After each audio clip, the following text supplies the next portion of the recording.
While it's possible to find some of Toledo's history on paper in the pages of books, you can also find it on bricks on the side of buildings in the Old South End.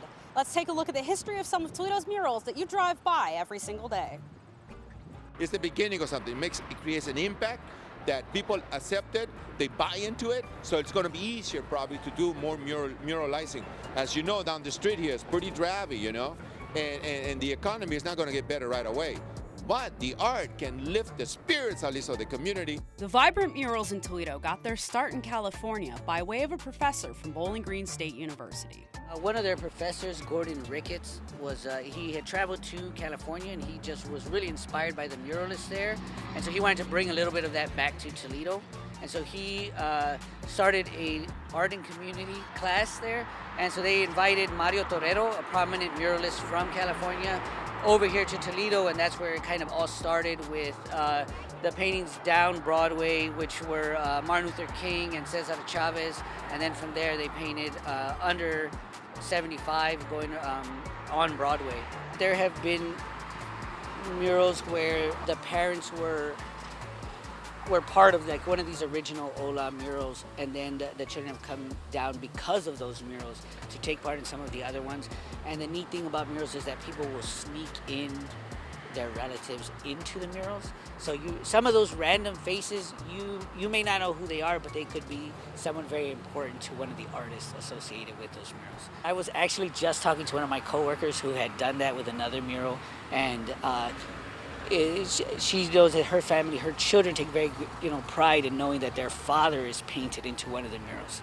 So, you never know who's on those murals. So it's kind of exciting if you can find somebody that knows the history of them to kind of sit down and chat about it. On the side here of the Providence Centers, if you see the gentleman on the very far corner here, he's a local resident who just happened to pass away recently during COVID, but he would stand at that corner and watch the muralists as they painted this building day in and day out. And so to kind of commemorate that fact, the painters decided to put him there permanently in that corner, because he was always there to kind of to cheer them on, really, and to kind of just watch the traffic pass up and down the road.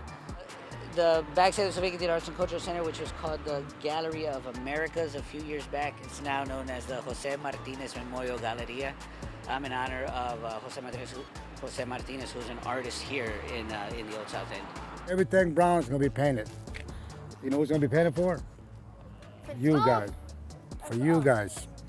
His murals is 3 of them right here on Broadway. The 3 that wrap around the Providence Center, and then there's one further down on Broadway. It's of Quetzalcoatl, the feathered serpent.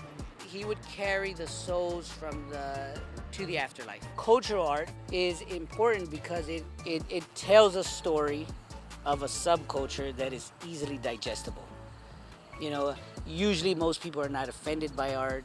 They're willing to look at it and try to figure it out. And so people who look at art especially they tend to be pretty open-minded, and they're willing to learn about it. So that's a good way to kind of start a conversation and to introduce a culture to a person. So this one, there's actually a huge significance because corn was a prominent food source in Mexico. Like, that's where corn originates, is in Mexico.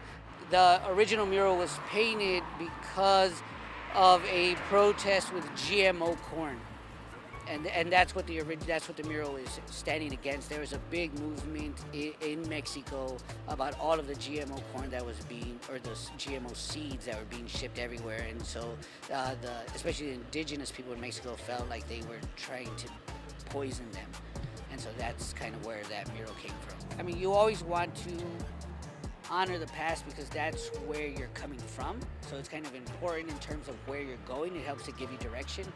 But I think that just as human beings, we always try to strive forward, and so you see that we, especially in the last few years, we've tried to do a lot more that is Toledo positive. We really want to bridge that. It's not just a Latino community. There's a lot of different people that live here, and we're just really trying to bring the community together, regardless of ethnicity.